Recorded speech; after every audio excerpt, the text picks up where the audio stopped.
Okay, we're back for the second part now. Just had a bit of a breather, glass of water.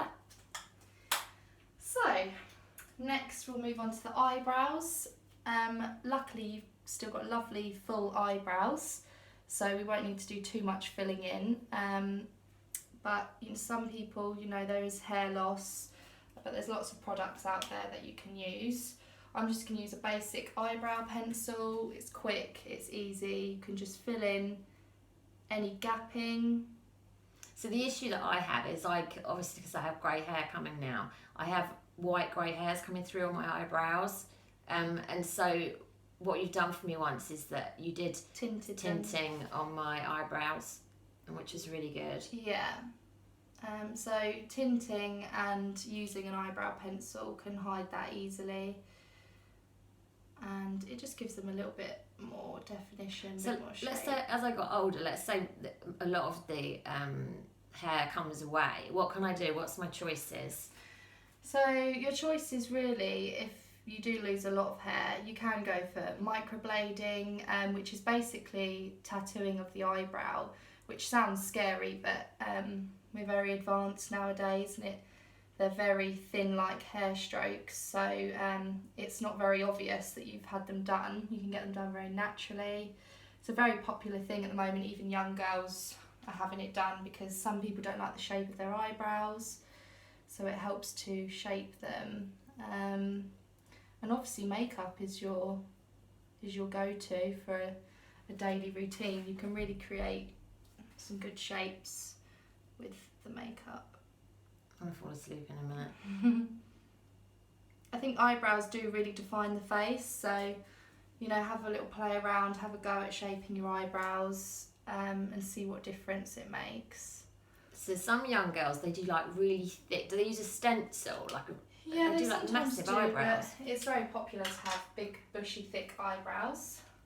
I do use a little comb just to comb them into place. A little bit obsessed with it, but it does help keep the hairs in place. You can get eyebrow gels if you've got very thick hair that sort of goes everywhere. You can comb it into place, and it's almost like a hairspray but for your eyebrows. Oh wow. Which is great.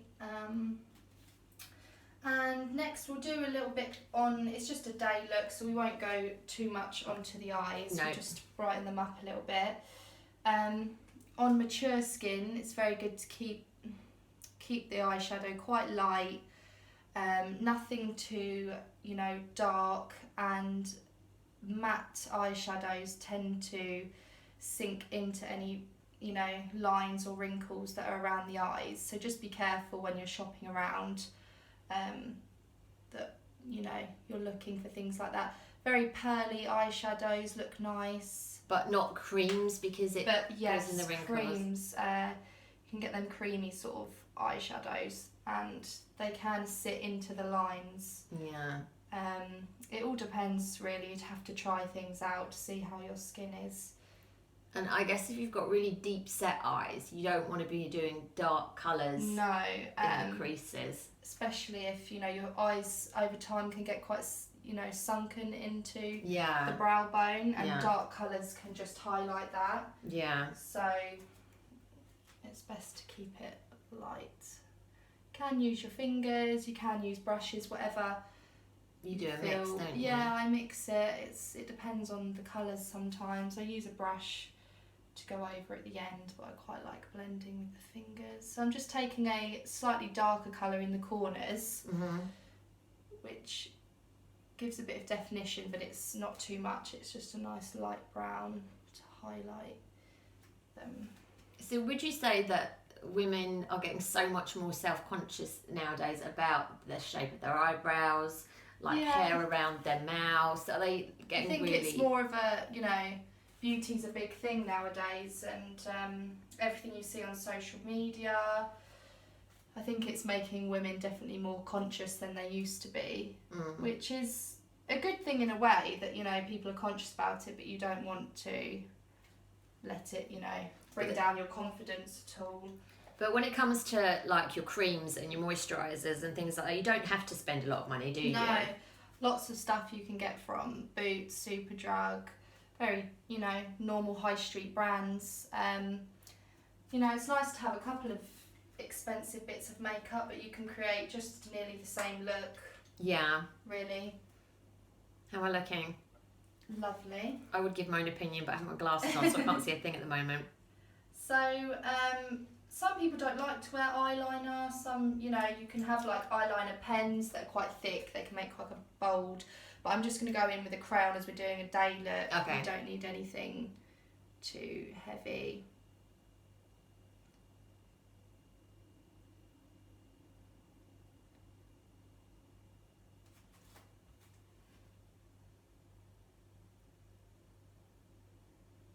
So, well, who's been the elder? Have you had a really old lady? How have you dealt with really, really old skin? It can be quite difficult, Yeah. just to try and get the right colours, and you know, when the skin's quite mature, it's harder to.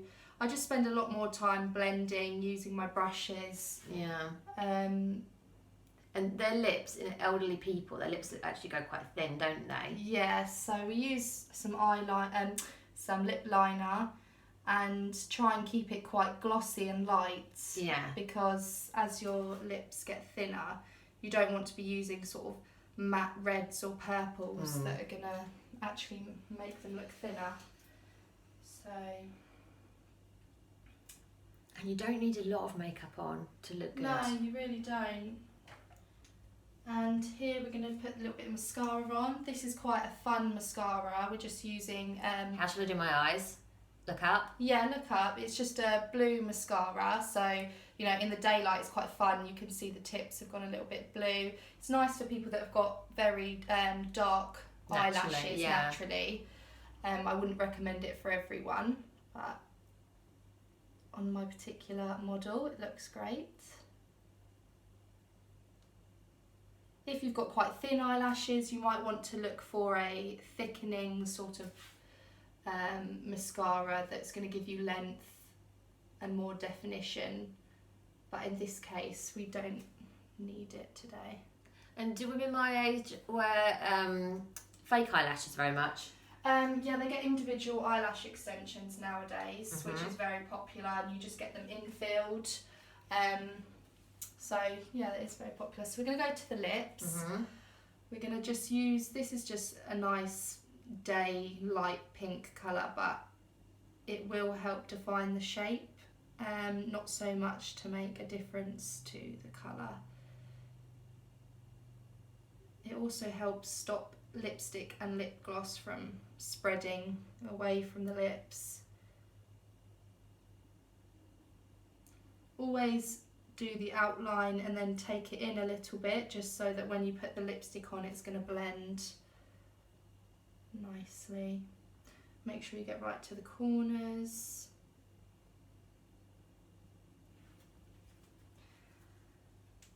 And some people like to use a darker lip liner for the outside and a lighter lipstick just to give more definition, or you can just blend if you like it slightly more subtle. And this is a gloss? This is just a gloss. Today that's all we're going to use. It's easy to quickly apply lip gloss when you're out, isn't it?